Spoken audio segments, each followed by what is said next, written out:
Dia masuk ke dalam kamarnya lalu berkaca di depan cermin betapa syok dan terkejutnya Mbak Septi ketika melihat keadaan wajahnya yang sudah hancur berantakan dan menjadi seperti dulu lagi serta kelihatan tua.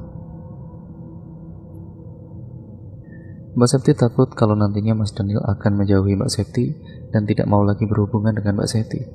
Otomatis uang belanjaannya Mbak Septi dari Mas Daniel akan terhenti.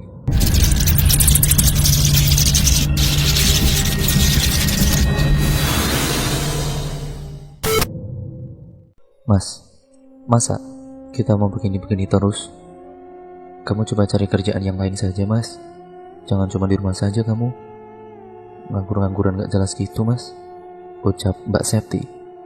Namun lelaki yang bernama Mas Gary itu hanya terdiam menatap koran yang dibacanya, sehingga membuat Mbak Septi benar-benar naik pitam.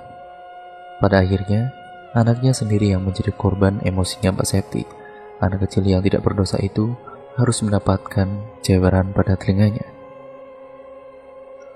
Anak kecil itu menjerit meringis kesakitan pada saat jari tangannya Mbak Septi menjewer telinga Sasa. Lelaki yang sedari tadi sibuk membaca koran pun beranjak untuk mencegah istrinya. Udah, stop Sep. Kamu tidak boleh kasar seperti itu sama Sasa. Dia gak salah apa-apa. Kalau kamu mau melampiaskan emosimu itu, ya sama aku saja, ucap Mas Gary. Mbak Septi akhirnya melepaskan jeweran pada telinganya Sasa, anaknya sendiri. Sedangkan Mas Gary langsung membawa Sasa keluar dari rumah untuk menghibur Sasa yang masih menangis. Mbak Septi duduk termenung, merenungi nasib di atas kursi yang sudah mulai dimakan rayap. Kehidupannya Mbak Septi dan juga Mas Gary sekarang semakin tidak karuan serba kekurangan. Mas Gary tidak memiliki pekerjaan dan dia benar-benar pengangguran. Sedangkan Mbak Septi juga bingung tidak memiliki pengalaman bekerja karena hanya lulusan SD. Mbak Septi juga tidak memiliki bakat atau keterampilan untuk membuat kue ataupun makanan lain untuk berjualan. Sehingga keluarganya Mbak Septi dan Mas Gary harus meminjam uang atau hutang ke sana kemari. Sempat juga terkadang keluarganya Mbak Septi tidak makan seharian karena tidak ada makanan sama sekali untuk dimakannya. Sebelum menjadi pengangguran, sebelumnya Mas Gary ini bekerja sebagai penjual es lilin keliling yang dibuat sendiri. Akan tetapi, karena semakin hari, semakin sepi dagangannya membuat usaha es lilinnya Mas Gary ini harus gulung tikar dan modal untuk usahanya itu telah habis akibat kerugian yang didapatkannya. Mbak Septi sekarang lebih sering marah-marah kepada Mas Gary dan selalu membentak anaknya yang masih kecil itu karena bandel. Mereka tinggal di sebuah rumah yang terbuat dari bambu yang sudah usang dan juga lapuk. Ya meskipun begitu, mereka harus menempati rumah itu sebagai tempat berteduh meskipun di saat hujan deras turun. Atap rumahnya berlubang sehingga air hujan masuk ke dalam rumahnya dan harus ditedeng oleh Mbak Septi dengan ember supaya lantainya tidak banjir. Rumahnya yang tidak begitu besar dan luas itu pun memiliki rasa nyaman untuk ditempati. Semburat sinar matahari sudah muncul dari ufuk timur. Terlihat Mas Gary sedang mencuci motor bututnya yang sudah benar-benar kotor. Mas Septi pun kemudian duduk di teras rumahnya sembari menghirup udara segar di pagi hari sembari melihat Mas Gary mencuci motor bututnya di depan rumah. Mbak Septi bingung dan juga pusing memikirkan hari ini harus makan apa, karena sama sekali tidak ada beras ataupun makanan lain di rumahnya. Mas, sini mas, aku mau ngomong. Mas Gary yang sedang mencuci motor pun langsung beranjak menghampiri Mbak Septi. Ada apa dek? Mau ngomong apa? Cecar Mas Gary. Kita mau makan apa hari ini? Di rumah tidak ada makanan. Kamu pinjam aja atau hutang dulu lagi ke warung tetangga situ, jawab Mas Gary. Ya nggak mau lah mas, aku malu, masa ngutang terus? Iya terus mau gimana lagi dek? Kita mau makan apa? Ya aku nggak tahu lah mas. Kamu sana kayak cari kerja atau apa? Jawab Mbak Septi. Mas Gary hanya bisa menggaruk-garuk kepalanya yang tidak gatal sama sekali. Akhirnya mau tidak mau Mbak Septi harus pergi ke warung tetangganya untuk mengutang beras dan telur serta minyak. Dengan berjalan kaki, Mbak Septi menuju ke warung tetangga yang berjarak beberapa meter saja. Bu, saya datang ke sini mau ngutang lagi, apa boleh bu? Hutang kamu yang kemarin saja, belum kamu bayar. Sekarang mau hutang lagi, ucapnya. Iya pasti nanti akan saya bayar kok bu, tapi kali ini saya mohon bu. Kasihan anak saya bu, belum makan bu, dia nangis terus. Alasan saja kamu itu. Seperti biasanya, awas ya kalau nanti tidak bayar, ucapnya. Iya bu, nanti pasti akan saya bayar, kata Mbak Septi. Ibu penjual warung tetangganya tersebut memberikan beras, telur, dan minyak untuk keperluan Mbak Septi. Terima kasih ya bu, jawab Mbak Septi. Lalu Mbak Septi pergi meninggalkan warung tetangganya. Mbak Septi merasa tenang karena dia sudah mendapatkan beras untuk nanti dimasaknya. Sesamanya di rumah, Mbak Septi mencuci beras yang tadi didapatnya. Setelah dicuci beras itu kemudian Mbak Septi masak di atas bara api yang membara. Mbak Septi tidak memiliki kompor, dia hanya menggunakan yaitu tungku. Sembari menunggu nasinya matang, Mbak Septi ditinggal mandi terlebih dahulu. Singkat ceritanya, nasi sudah matang, Mbak Septi mulai mendadar telur untuk lauk nanti. Setelah semuanya sudah siap, Mas Geri, Mbak Septi, dan Sasa menyantap makanannya dengan lahap. Mas, kamu boleh cari kerja mas. Aku malu mas harus ngutang terus, ucap Mbak Septi. Sampai muak Mas Geri mendengar ucapan Mbak Septi yang terus-terusan seperti itu. Iya dek, nanti siang aku cari kerja. Nah gitu dong mas. Mereka pun kemudian melanjutkan kembali makannya. Siang itu terasa begitu panas sekali, terik matahari yang panas membuat kepala terasa sakit. Mas Geri berkeliling dengan menggunakan motor bututnya. Dia mencari pekerjaan ke sana kemari namun belum juga didapatnya. Karena sudah lelah muter-muter, Mas Geri pun memutuskan untuk pulang saja kembali ke rumahnya. Mbak Septi yang sedang duduk di ruang tamu sayup-sayup mendengar suara motor suaminya. Mas Geri memarkirkan motor butut di depan rumah yang cukup luas itu. Setelah motor sudah terparkir, Mas Geri beranjak masuk ke dalam rumah. Assalamualaikum. Waalaikumsalam. Mas Geri duduk di kursi di hadapannya Mbak Septi, sembari memangku Sasa yang menghampiri Mas Geri. Kok sudah pulang mas? Gimana, sudah dapat kerjaan apa belum? Mas Geri menghela nafas panjang. Belum dek. Ya kok belum sih mas? Kok kamu sudah pulang? Katanya belum dapat kerja.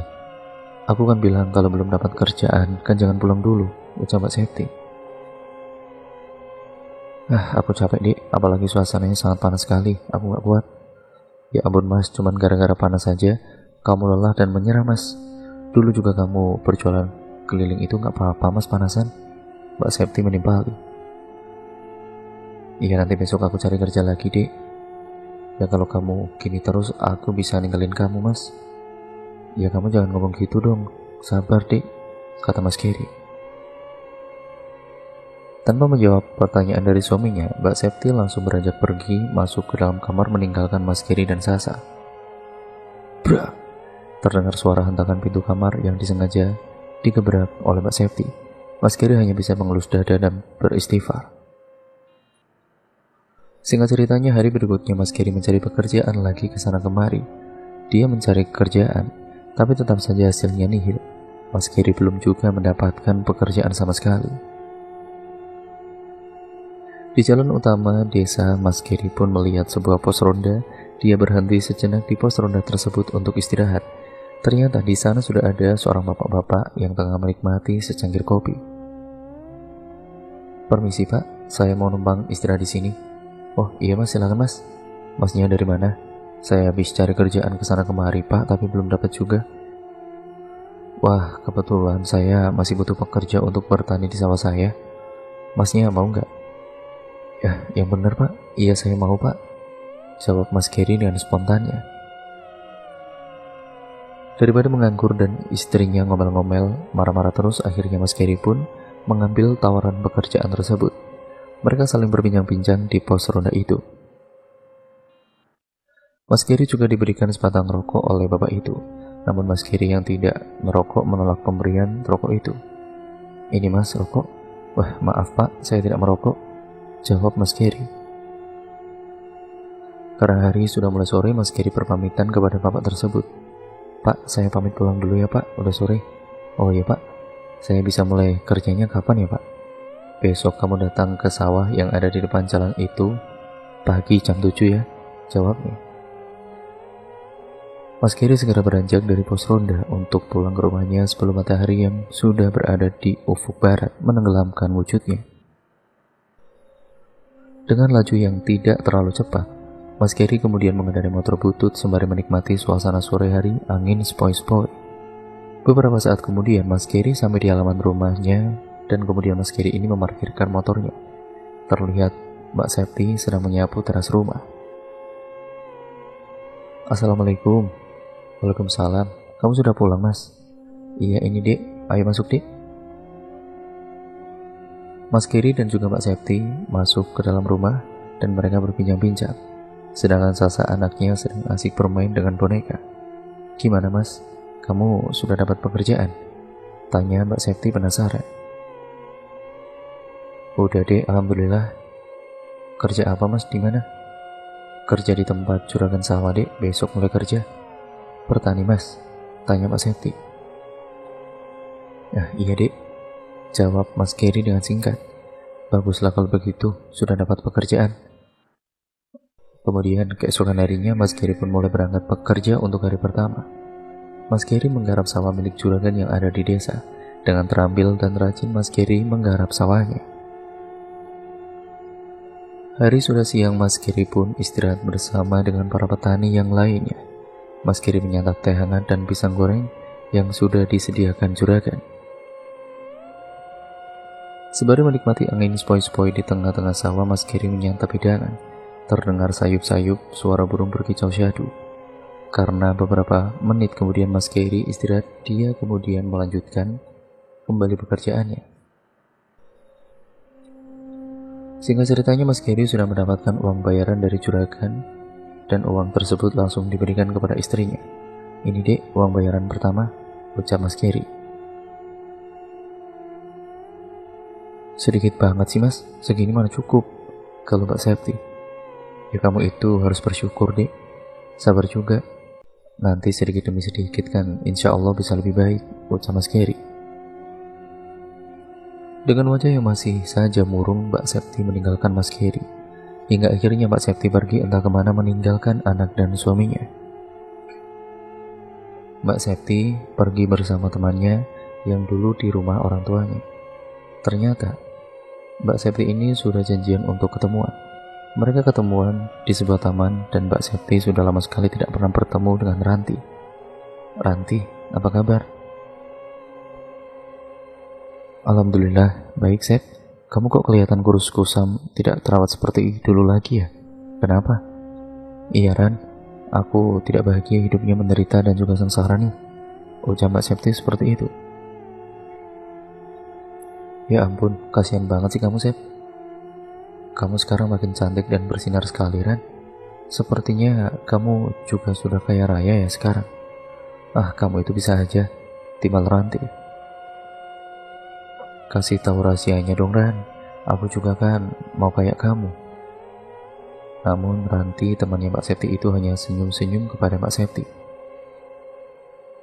Kalau kamu mau seperti aku, ya besok kamu ikut aku saja. Kita ketemuan di sini. Iya Ran, aku mau kayak kamu.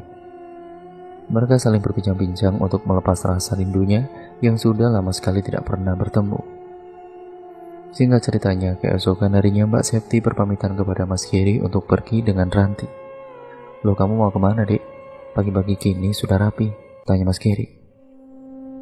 Aku mau pergi dulu Mas, ada urusan sama Ranti, jawab Mbak Septi. Dan kemudian, ini Sasa gimana? Ya kamu yang jagain Sasa lah Mas, gantian, ucap Mbak Septi. Kok aku gimana sih? Aku kan harus pergi ke sawah dulu Sep. Kamu bawa saja ini Sasa ketemu sama teman kamu. Ah sudah, gak usah ke sawah dulu Mas hari ini, jawab Mbak Septi. Kamu itu gimana sih? Katanya aku harus kerja, giliran aku sudah kerja malah disuruh di rumah, ucap Mas Gary dengan naik pitam. Sudahlah mas, kamu ikuti saja ucapan aku, jawab Mbak Septi kemudian. Mas Keri hanya bisa geleng-gelengkan kepalanya sembari menghela nafas panjang, sedangkan Mbak Septi sudah beranjak pergi meninggalkan Mas Keri dan Sasa. Sesamanya di taman ternyata Ranti temannya itu sudah sampai juga di taman. Kamu sudah lama menunggu, maaf ya Ran, kalau aku telat. Ya lumayan sih, ya gak apa-apa Sep, tenang aja. Ya sudah, ayo kita berangkat. Iya Ran, jawab Mbak Septi dengan singkat. Akhirnya Mbak Septi dan Ranti pergi berdua dengan mengendarai sepeda motor milik Ranti. Perjalanan yang dilalui keduanya cukup berliku-liku seperti kehidupan yang tidak selamanya lurus-lurus saja. Mereka berdua sangat berhati-hati sekali mengendarai motor karena takut jatuh karena kanan kirinya jurang. Waktu yang ditempuh perjalanan mereka sekitar 3 jam perjalanan. Di tengah-tengah perjalanan ada saja cobaan yang menimpanya. Motor Ranti mogok karena kehabisan bensin, dan mau tidak mau mereka harus mendorong motor sampai ada penjual bensin eceran. Jalanan di tengah hutan yang sunyi itu pun hanya terdengar sayup-sayup suara kicauan burung yang saling bersahutan. Mbak Septi dan juga Ranti berjalan mendorong motor, berharap di jalan depan itu ada penjual bensin. Dengan nafas yang sudah tidak peraturan, Mbak Septi dan juga Ranti pun mendorong motor hingga akhirnya beberapa saat kemudian mereka menemukan penjual bensin eceran. Akhirnya ada penjual bensin juga. Wah, selamat kita Sep, ucap Ranti. Iya Ran, alhamdulillah, jawab Mbak Septi dengan singkat. Mereka membeli bensin eceran tersebut hingga full tank, karena supaya nanti tidak kehabisan bensin lagi. Mereka berdua kemudian melanjutkan kembali perjalanannya yang sempat tertunda beberapa menit itu. Baru sekitar 20 menit perjalanan, tiba-tiba saja Ranti merasa kalau motor yang dikendarai itu bannya terasa oleng dan berat. Karena takut terjadi apa-apa, akhirnya Mbak Septi dan juga Ranti pun turun untuk melihat keadaan ban motornya. Sial, kenapa lagi Ran? Bannya bocor, itu lihat. Ada-ada saja sih ini. Dari tadi kok apes terus, jawab Mbak Septi. Iya nih, di sini yang ada bengkel mana lagi ya, kata Ranti. Sudah, kita dorong lagi saja lah, siapa tahu nanti di depan ada bengkel. Mbak Septi dan Ranti pun mendorong motor yang terasa sangat berat sekali, 2 kali lipat dari sebelumnya. Karena ban motor sudah bocor, jadi terasa sangat berat. Mbak Septi mendorong motor Ranti dengan sekuat tenaga. Perjalanan yang dilaluinya itu juga naik turun membuat Mbak Septi serta Ranti merasa sudah tidak kuat untuk memampah motor itu. Apalagi nafasnya sudah sangat tidak beraturan, dan keringat yang sudah membasahi tubuhnya. Terlihat dari kejauhan ada bengkel dan Ran, lihat, itu di depan ada bengkel. Yuk semangat, sedikit lagi kita sampai. Iya Sep, ayo ke sana, jawab Ranti. Beberapa saat kemudian akhirnya Mbak Septi dan Ranti pun sampai juga di bengkel tersebut. Mereka berdua harus menunggu terlebih dahulu ban motor yang bocor itu. Emangnya kita itu mau kemana sih Ran? Tanya Mbak Septi penasaran. Sudah, kamu ikut saja, nanti juga tahu kok, jawab Ranti. Seketika Mbak Septi pun terdiam mendengar jawaban dari Ranti. Supaya tidak bosan menunggu motor selesai, Mbak Septi dan Ranti saling bercengkrama. Mbak Septi juga menanyakan, berapa lama lagi perjalanan untuk menuju ke tempat yang akan dituju. Memangnya masih jauh ya Ran, perjalanannya? Tanya Mbak Septi. Iya lumayan sih. Kalau tadi tidak kehabisan bensin dan juga bocor ya pasti kita sudah sampai Sep, jawab Ranti. Berapa lama lagi? Tanya Mbak Septi lagi. Ya sekitar 1 jam lagi Sep, jawab Ranti. Beberapa saat kemudian akhirnya motor Ranti sudah selesai dikerjakan. Ranti membayar untuk biaya bengkel dan mereka melanjutkan kembali perjalanannya. Singkat ceritanya akhirnya Mbak Septi dan juga Ranti pun sampai juga di tempat yang telah dituju. Assalamualaikum, ucap Ranti dan Mbak Septi. Waalaikumsalam, jawab seorang laki-laki yang bernama Mbah Paimin.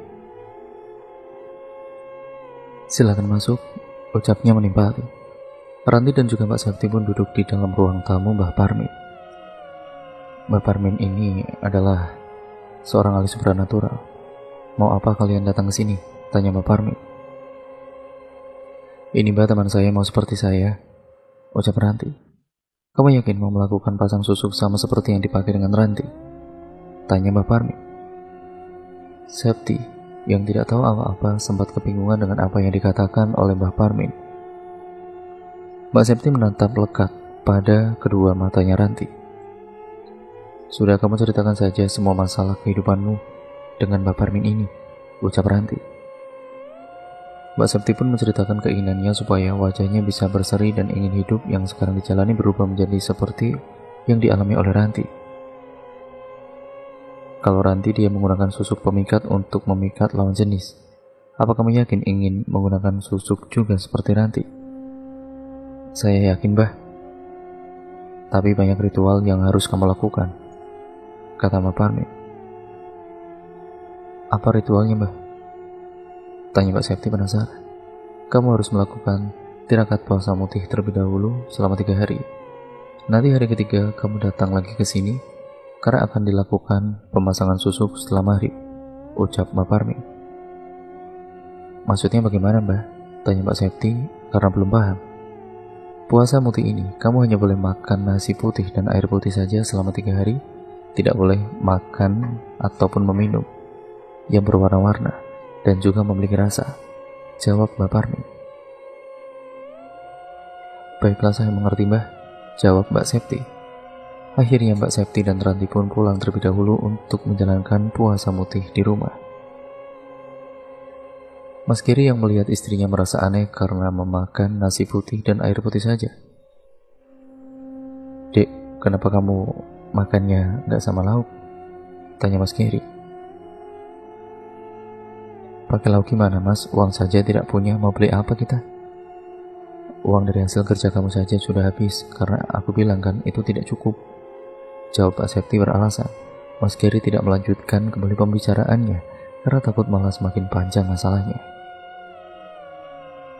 Singkat ceritanya, Mbak Septi sudah melakukan tirakat puasa mutih selama 3 hari berturut-turut, dan hari ketiga tersebut Mbak Septi diantar kembali oleh Ranti menuju ke rumah Mbah Paimin. Gimana, kamu sudah melakukan puasa mutih? Sudah, Mbah. Apa yang harus saya lakukan berikutnya, Mbah? Nanti sehabis maghrib kita akan melakukan ritual pasang susuknya. Tapi sebelumnya kamu harus dicamas terlebih dahulu, kata Mbak Parmin. Malam hari pun tiba. Sehabis maghrib seperti apa yang sudah dikatakan oleh Mbak Parmin, Mbak Septi harus dicamas terlebih dahulu dengan menggunakan air yang dicampur dengan bunga kantil yang berjumlah 9 biji dan dengan bunga melati jumlah 900 biji. Itu semua sudah disediakan oleh Mbah Parmin sebelumnya. Kemudian Mbak Septi pun mandi keramas dengan menyiram seluruh tubuhnya. Lalu Mbak Septi didudukan di atas kursi yang dialasi dengan karpet merah yang disediakan oleh Mbah Parmin khusus untuk ritual. Lalu Mbah Parmin menghadap ke barat dan membaca doa-doa tertentu, serta memperlihatkan susuk yang akan dipasang pada telapak tangan Mbak Septi. Kemudian Mbah Parmin mulai memasang susuk emas kepada bagian tubuhnya Mbak Septi.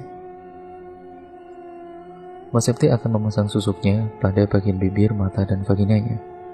Saat pemasangan susuknya, Mbah Parmin ini mulutnya terus berkomat-kamit membacakan doa-doa atau mantra-mantra. Ketika pemasangan susuk tersebut, di sampingnya sudah ada kemenyan yang berasap tebal, serta beberapa sesajen sebagai ritualnya. Setelah semuanya sudah dipasangkan, bagian tubuh yang dipakaikan dengan susuk emas tersebut menjadi berwarna kemerahan serta membengkak. Namun nanti akan berangsur pulih selanjutnya, pertanda bahwa susuk emas yang ditanam pada tubuhnya Mbak Septi sudah melebur ke dalam tubuhnya Mbak Septi.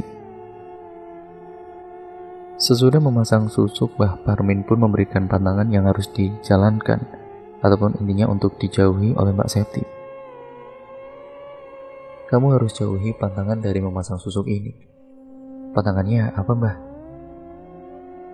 Pantangannya kamu tidak boleh untuk memakan sate yang ditusuk, tidak boleh memakan pisang emas, dan tidak boleh makan labu serta timun. Tidak boleh kencing menghadap barat, tidak boleh berkata-kata kotor, Jelas Mbak Parmin. Iya Mbah, saya mengerti. Ini jimat yang harus kamu simpan di dalam tas kamu. Jangan sampai diletakkan di lantai atau sampai keluar dari dalam tas, ucap Mbak Parmin sembari memberikan jimat yang terbungkus sebuah kain hitam. Mbak Septi pun kemudian mengangguk mengerti kepada Mbak Parmin. Ranti yang membayarkan semua biaya pemasangan susuk emas pada tubuhnya Mbak Septi. Ya karena kan Mbak Septi kan tidak memiliki uang sama sekali. Ranti meminjamkan uang kepada Mbak Septi. Nanti kalau Mbak Septi sudah memiliki uang banyak, dia akan membayar pinjaman uang dari Ranti tersebut. Setelah selesai, Mbak Septi dan Ranti pun pulang kembali ke rumahnya. Singkat ceritanya, Mbak Septi ini sekarang wajahnya berubah menjadi lebih muda dan cantik berseri, tidak seperti biasanya yang kusam dan juga berkeriput. Mas Geri sekarang sudah tidak bekerja lagi karena dipecat dari juragan. Mas Geri tidak pernah berangkat bekerja karena itu. Dia harus menjaga anaknya di rumah, sedangkan Mbak Septi selalu keluar rumah entah kemana. Hingga pada akhirnya Mbak Septi diajak oleh Ranti untuk ikut bekerja dengan Ranti saat malam hari. Sedangkan Mas Geri itu berada di rumahnya menjaga Sasa dan mengajak Sasa untuk bermain. Ternyata, tanpa diduga-duga selama ini Ranti itu bekerja di sebuah klub malam. Dan Mbak Septi juga ikut bekerja bersama dengan Ranti. Mas Geri sempat bertanya-tanya kepada Mbak Septi dan juga melarang Mbak Septi untuk pergi kerja malam-malam. Kamu mau kemana, Dek? Aku mau kerja lah, Mas, untuk memenuhi kebutuhan kita. Kerja apa, Dek? Dimana kok malam-malam begini berangkatnya? Bukan urusan kamu, Mas. Sudahlah, kamu itu diam saja di rumah jaga Sasa, jawab Mbak Septi. Seketika Mbak Septi pun pergi meninggalkan Mas Geri. Mas Geri menggeleng-gelengkan kepalanya dan mengelus dada. Mbak Septi pergi ketemuan dengan Ranti untuk nanti pergi ke klub malam. Di klub malam tersebut, Mbak Septi dan juga Ranti mencari sosok laki-laki tampan dan kaya raya untuk nanti menyewa jasa Mbak Septi. Beberapa laki-laki tiba-tiba saja menghampiri Mbak Septi. Ternyata pada kala itu mereka semuanya terpikat dengan wajahnya Mbak Septi yang mempesona dan berseri. Malam itu Mbak Septi mendapat banjir pelanggan dan pelanggannya itu banyak sekali intinya. Mbak Septi pun berhubungan seks dengan laki-laki itu secara bergantian. Dan setelah puas, laki-laki itu lalu membayar uang dengan jumlah banyak karena mereka merasa puas bercinta dengan Mbak Septi. Laki-laki itu merasakan kalau vaginanya itu pun terasa menggugah selera dan membuka gairah yang sangat tinggi untuk melakukan hubungan dengan Mbak Septi. Dari hasil kerjanya semalam itu, Mbak Septi mendapat uang sangat banyak yang tidak terduga-duga dari sebelumnya. Sehingga Mbak Septi sekarang sudah bisa menghidupi keluarganya dan perlahan-lahan ekonomi keluarganya Mbak Septi ini mulai membaik. Mbak Septi mendapat pelanggan yang tampan dan mapan. Namanya kita sebut saja Mas Daniel. Mas Daniel ini ternyata berprofesi sebagai pengusaha sukses dan sudah menikah sama seperti Mbak Septi. Ternyata Mas Daniel ini telah terpikat oleh Mbak Septi yang berparas cantik dan tubuhnya yang seksi juga. Mas Daniel menyatakan cintanya kepada Mbak Septi kalau Mas Daniel ingin Mbak Septi menjadi pacarnya. Sep, aku sudah berhubungan dengan kamu sudah lama ya, dan aku merasakan nyaman sama kamu. Kamu mau gak jadi pacar aku? Mbak Septi yang juga sudah suka dengan Mas Daniel pun tidak menolak cintanya Mas Daniel. Iya Mas, aku mau jadi pacar kamu, jawab Mbak Septi. Mereka sudah resmi menjalin hubungan pacaran. Setelah berpacaran dengan Mas Daniel, Mbak Septi tidak diperbolehkan lagi oleh Mas Daniel untuk bekerja malam.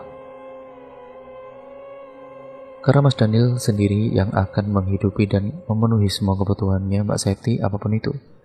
Mas Geri, suaminya Mbak Septi, tidak mengetahui kalau Mbak Septi telah mengkhianati Mas Geri. Mbak Septi juga sekarang sudah mulai berubah sikapnya menjadi acuh dengan Mas Geri dan juga Sasa anaknya. Setiap malam Mbak Septi kemudian terlihat senyum-senyum sendiri menatap layar ponselnya karena dia sedang asik chattingan dengan Mas Daniel, kekasih barunya. Setiap seminggu sekali, Mbak Septi dan juga Mas Daniel pun selalu melakukan hubungan intim di hotel. karena Mas Daniel merasa terpuaskan batinnya ketika berhubungan dengan Mbak Septi. Sedangkan istrinya tidak pernah membuat puas Mas Daniel, gara-gara susuk yang dipasang di vaginanya Mbak Septi itu ternyata membuat Mas Daniel sangat puas dan bergairah ketika berhubungan. Mas Daniel pun tidak segan untuk memberikan uang yang sangat banyak kepada Mbak Septi dengan jumlah yang sangat banyak juga. Sehingga ceritanya Mas Daniel mengajak Mbak Septi untuk ketemuan dengan Mbak Septi di hotel langganannya mereka. "Sep, nanti malam kita ketemuan yuk di hotel tempat biasa kita bertemu." "Iya Mas, nanti malam aku akan ke sana," jawab Mbak Septi. Malam hari tiba, Mbak Septi sudah dandan sangat rapi dan cantik. Dia pergi menuju ke hotel dengan taksi online yang sudah dipesan sebelumnya. Beberapa saat kemudian akhirnya Mbak Septi sampai juga di hotel yang biasa mereka bertemu. Mas Daniel sudah standby menunggu Mbak Septi di depan hotel. "Lama ya Mas? Maaf ya, soalnya tadi macet banget." "Iya gak apa-apa kok sayang, ayo kita masuk," jawab Mas Daniel. Mereka berdua pun masuk ke dalam ruangan hotel yang sudah dipesan oleh Mas Daniel. Di dalam hotelnya Mas Daniel dan juga Mbak Septi langsung melakukan hubungan intim karena hasrat nafsunya Mas Daniel sudah tidak tertahankan lagi untuk berhubungan dengan Mbak Septi. Seketika setelah selesai melakukan hubungan itu, mereka membersihkan tubuhnya. Sebelum pulang, Mas Daniel memberikan uang dalam amplop coklat yang jumlahnya cukup banyak sekali. Di tengah malam Mbak Septi diantarkan pulang oleh Mas Daniel sampai depan rumahnya karena Mbak Septi tahu kalau suaminya sudah tidur, jadi pasti tidak akan dengar kalau Mbak Septi pulang diantar oleh Mas Daniel. Singkat ceritanya sekarang Mbak Septi sudah bisa merenovasi rumahnya. Rumahnya sudah diganti dengan tembok batu bata, bukan lagi dengan bambu. Lantainya juga sudah diganti dengan keramik. Benar-benar sudah berubah kehidupan Mbak Septi dan juga Mas Gary. Meskipun Mas Gary tidak bisa apa-apa, tidak bekerja, hanya seorang pengangguran, dan hanya Mbak Septi saja yang bekerja untuk memenuhi semua kebutuhan keluarganya. Jadi Mas Gary meski sudah tahu dia tidak bisa memarahi Mbak Septi karena sekarang itu kan yang bekerja dan memberi nafkah ya Mbak Septi. Tapi sekarang Mas Gary jadi sering direndahkan oleh Mbak Septi. Suatu ketika Mbak Septi dan juga Mas Daniel pergi untuk makan malam bersama di sebuah restoran. Mereka dinner romantis berdua. Mas Daniel sudah memesankan makanan untuk Mbak Septi. Ternyata Mas Daniel memesankan sate dan makanan yang lainnya. "Ayo dimakan, Sep." "Iya Mas," jawab Mbak Septi. Septi pun memakan sate yang ada di tusuk tersebut. Dia tidak ingat kalau pantangan dari memasang susuk adalah tidak boleh memakan sate. Namun dengan lahapnya Mbak Septi menghabiskan semua sate itu. Setelah selesai makan, di mejanya sudah dihidangkan untuk cuci mulut. Ada buah-buahan, salah satunya adalah pisang emas. Mbak Septi lagi-lagi tidak mengingat pantangan yang sudah diberikan oleh Mbah Parmin waktu itu. Setelah selesai makan, seperti biasanya Mas Daniel mengajak Mbak Septi untuk pergi ke hotel langganannya untuk melakukan hubungan intim melepas kerinduan. Malam itu ketika Mas Daniel berhubungan dengan Mbak Septi, Mas Daniel merasa sangat tidak bergairah sama sekali. Merasa ada yang berbeda dengan Mbak Septi, hingga Mas Daniel pun terlihat murung, tidak bersemangat seperti biasanya. Mas Daniel juga memberikan uang kepada Mbak Septi, tidak banyak seperti biasanya. Singkat ceritanya sesamanya di rumah Mbak Septi ingin buang air kecil. Saat sedang buang air kecil, Mbak Septi merasa sakit sekali pada vaginanya. Vaginanya itu pun terasa sangat perih sekali. Saat Mbak Septi lihat, betapa terkejutnya dia melihat yang keluar itu tinta dari dalam vaginanya Mbak Septi, yang ukurannya cukup besar. Mbak Septi menjerit melihatnya. Lintah itu jatuh ke lantai kamar mandi dan berjalan. Tidak hanya itu, Mbak Septi juga merasakan sakit pada matanya, sangat perih sekali. Bibirnya juga terasa kram dan sakit. Tiba-tiba saja sesuatu benda terjatuh dari tubuhnya Mbak Septi. Saat Mbak Septi pegang dan ambil, ternyata itu adalah susuk emas yang waktu itu dipasangnya. Susuk emas itu terlepas dari tubuh bagian mata dan bibirnya Mbak Septi. Mbak Septi tambah terkejut dan terperanjat kaget. Di dalam ruangan kamar mandi itu Mbak Septi terus merintih meringis kesakitan yang dirasakannya. Mbak Septi ini menangis terseduh-seduh dan tidak berani untuk keluar dari kamar mandi itu. Tiba-tiba muncul sebuah kepulan asap di dalam kamar mandi. Kepulan asap tebal tersebut Mbak Septi perhatikan terus-menerus, namun lama-kelamaan kepulan asap tebal berwarna putih berubah menjadi wujud sosok yang sangat menyeramkan. Dengan wajah yang menyeramkan, gigi taring keluar dari dalam mulutnya dengan mata yang tajam berwarna merah serta tubuhnya yang kekar gede besar itu berwarna hijau, menatap lekat ke arahnya Mbak Septi. Mbak Septi semakin ketakutan, tubuhnya kaku, gemetaran, keringat mulai bercucuran dari tubuhnya Mbak Septi. Ketika Mbak Septi ingin berteriak, mulutnya terasa terkunci dan tubuhnya kaku tidak bisa digerakkan.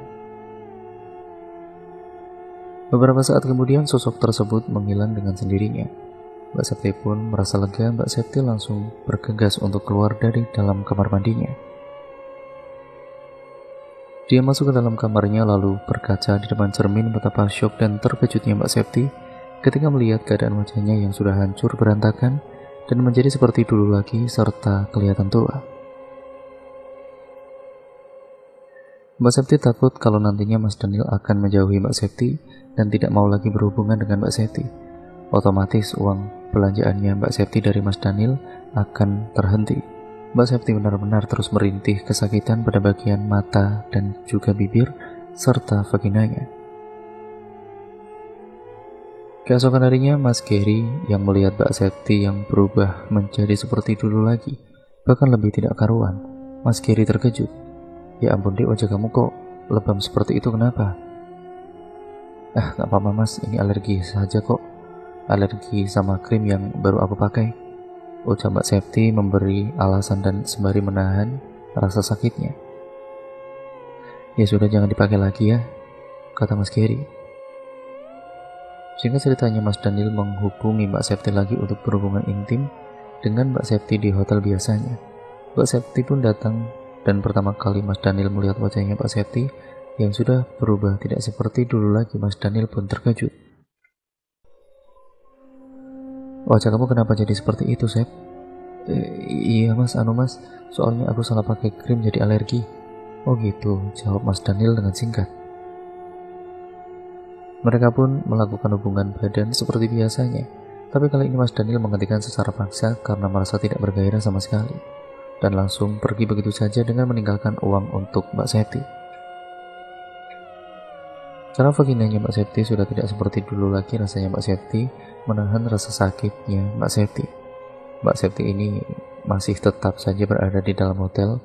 Dia masuk ke dalam kamar mandi untuk membersihkan tubuhnya. Akan tetapi Mbak Septi masih terus-terusan merasakan sakit pada vaginanya dan pada mata serta bibirnya. Ketika mengaca di depan cermin kamar mandi, Mbak Septi terus menangis merintih kesakitan. Saat melihat ke arah cermin, tiba-tiba saja Mbak Septi terkejut dengan adanya sosok yang berdiri di belakang tubuhnya Mbak Septi. Dan terlihat di depan cermin hadapan Mbak Septi, sosok itu sama seperti yang Mbak Septi lihat di dalam kamar mandi rumahnya. Seketika Mbak Septi gemetaran, ketakutan, dan merinding bulu kuduknya berdiri. Sosok tersebut mencoba seperti akan menerkam Mbak Septi. Mbak Septi kemudian berusaha pergi menghindar, lari terbirit-birit dari kamar mandi itu dan keluar dari dalam kamar hotel tersebut. Mbak Septi berlari dengan menahan rasa sakit pada vaginanya. Pada akhirnya Mbak Septi ini sampai juga di rumahnya. Dia mencoba untuk tidur namun tidak bisa karena merasa sangat sakit sekali. Pada bagian vaginanya itu benar-benar terasa perih.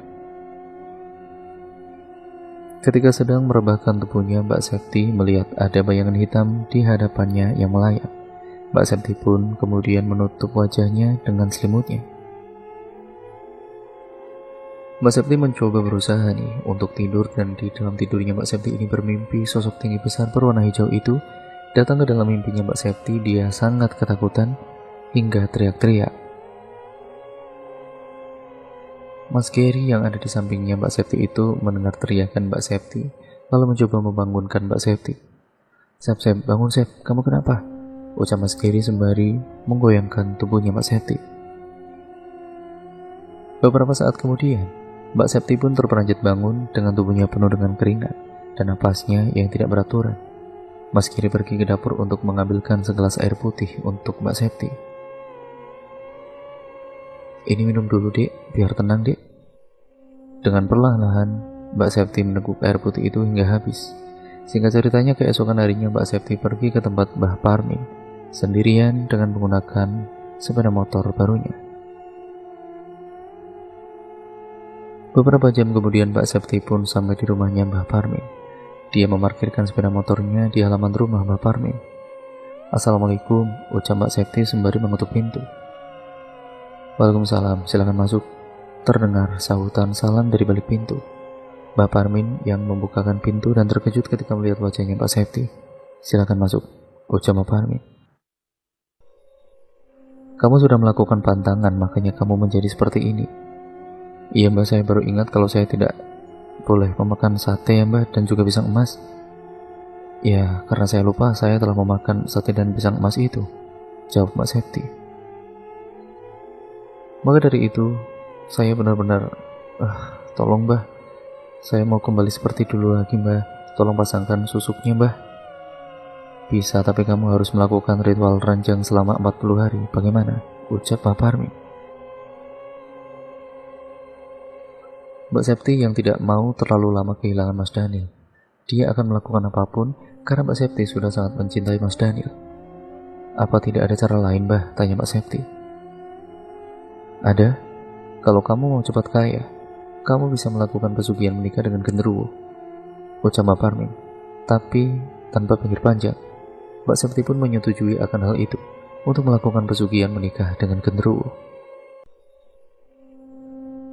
Saat itu juga Mbak Parmin mulai membakar kemenyan, asapnya mulai mengepul. Mbak Parmin membacakan mantranya di atas kemenyan serta sesajen yang sudah dia siapkan. Mbak Septi yang melihatnya itu pun sangat merinding ketakutan.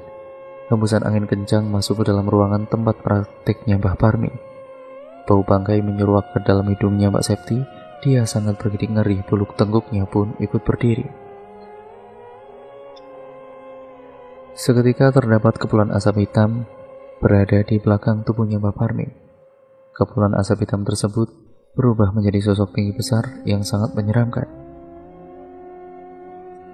Wajahnya seram dengan dua gigi taring yang keluar dari dalam mulutnya, serta tatapan mata yang tajam, merah menyala menghadap ke arahnya Mbak Septi dengan bulu lebat hitam di sekujur tubuhnya sosok genderuwo tersebut.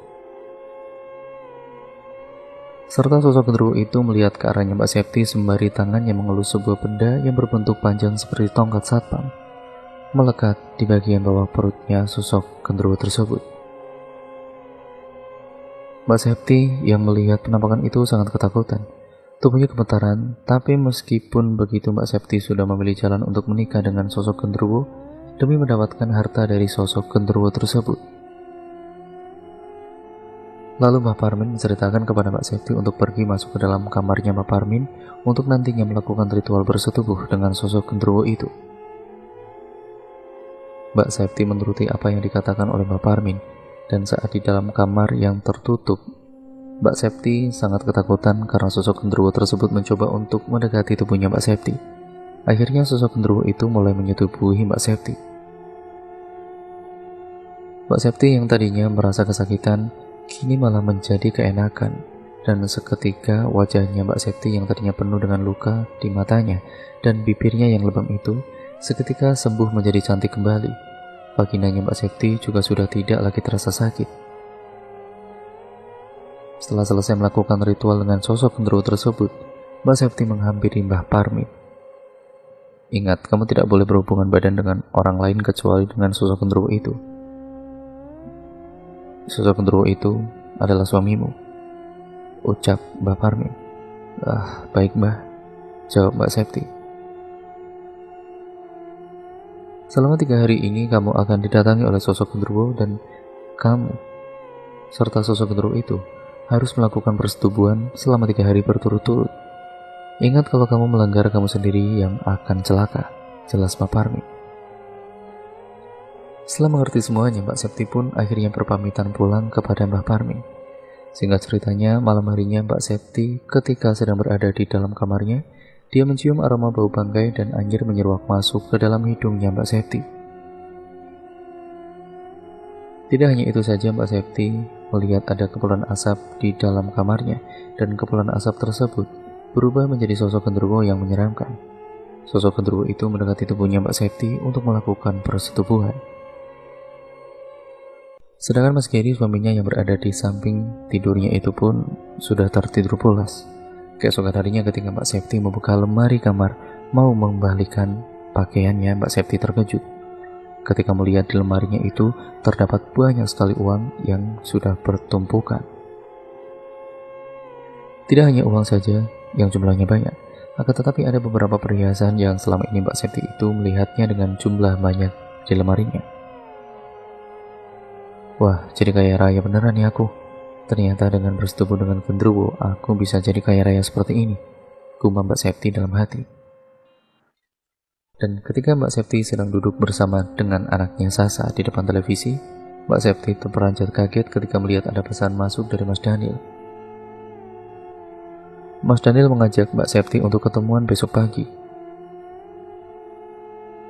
Dengan semangat, Mbak Septi pun tidak menolak jalannya dari Mas Daniel ini. Mbak Septi sekarang sudah menjadi orang yang kaya raya namun tidak kaya hatinya. Mbak Septi telah mengkhianati Mas Gary dan tidak peduli dengan anaknya.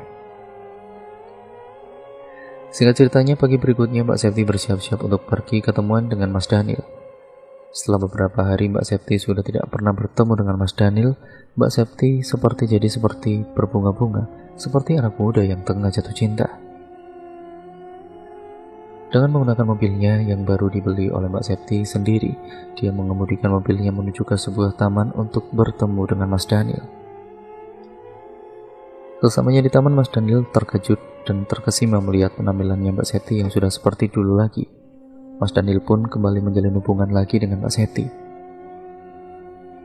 Dengan derunya angin di taman, mereka bergenggaman tangan dengan mesra, membuat semua mata memandang iri melihatnya. Malam harinya, Mas Daniel pun mengajak Mbak Septi untuk pergi ke hotel yang biasanya. Mas Daniel meminta untuk berhubungan intim seperti biasanya karena sudah lama menahan rasa kerinduannya. Mbak Septi pun akhirnya mengiyakan ajakan dari Mas Daniel. Sesamanya di dalam kamar hotel, Mas Daniel mulai mencumbu Mbak Septi. Ketika akan menuju ke arah yang intim, Mbak Septi menolak, tapi karena hasrat dan bujukan maut dari Mas Daniel, Mbak Septi pun akhirnya luluh dan akhirnya mereka berdua melakukan hubungan itu kembali. Mbak Septi melanggar apa yang sudah dikatakan oleh Mbah Parmin. Mbak Septi telah melakukan hubungan badan dengan orang lain selain dengan sosok genderuwo dan Mas Gary suaminya. Sehingga sosok genderuwo yang mengetahui hal itu pun akhirnya murka. Setelah selesai melakukan hubungan, Mbak Septi pun melihat ada sebuah kepulan asap tebal di hadapannya. Kepulan asap tebal itu tiba-tiba saja berubah menjadi sosok yang sangat menyeramkan. Sosok genderuwo tersebut dengan wajah yang sangat marah dan murka hendak menerkam tubuhnya Mbak Septi dengan gigi taring yang keluar dari dalam mulutnya, dan tatapan kedua matanya yang sangat tajam merah menyala. Mas Daniel terperanjat kaget melihat sosok genderuwo tersebut karena Mas Daniel baru pertama kalinya melihat sosok genderuwo yang sangat-sangat menyeramkan. Dengan perlahan-lahan sosok genderuwo itu pun menghampiri Mas Daniel terlebih dahulu. Sosok itu mencekik serta melempar tubuhnya Mas Daniel hingga terkapar pingsan jatuh di lantai. Setelah itu sosok genderuwo tersebut mencoba untuk mendekati Mbak Septi. Sebelumnya Mbak Septi berusaha untuk kabur, namun entah kenapa pintu kamar tidak bisa dibuka sama sekali. Sosok genderuwo itu semakin mendekati Mbak Septi, hingga lehernya Mbak Septi pun dicekik dengan kuat seperti yang dilakukan kepada Mas Daniel. "Kamu telah melanggar perjanjian, mati kau," ucap sosok genderuwo itu. Mbak Septi pun juga langsung dilemparkan oleh sosok genderuwo itu sampai jatuh di samping tubuhnya Mas Daniel hingga pingsan. Kemudian sosok genderuwo menjatuhkan lemari yang ada di hadapannya Mbak Septi dan Mas Daniel pingsan itu. Lemari itu menimpa tubuh keduanya hingga kepalanya yang terbentur lemari itu pecah. Beberapa hari kemudian, pihak petugas hotel yang saat itu melewati kamar itu pun ternyata mencium aroma bau bangkai. Lalu pintu didobrak dengan kuat melihat jasadnya Mbak Septi dan Mas Daniel yang berceceran darah di lantai tersebut. Pihak hotel menghubungi keluarganya Mas Gary yang mengetahui hal tersebut begitu sakit hati dan turut prihatin melihat istrinya yang telah berkhianat dan meninggal dalam keadaan yang sangat-sangat mengenaskan. Pihak hotel menduga kematian keduanya itu dikarenakan akan melakukan hubungan di depan lemari sehingga lemari yang terguncang tidak kuat menopang itu ambruk mengenai Mbak Septi dan Mas Daniel. Semoga dari kisah ini kita bisa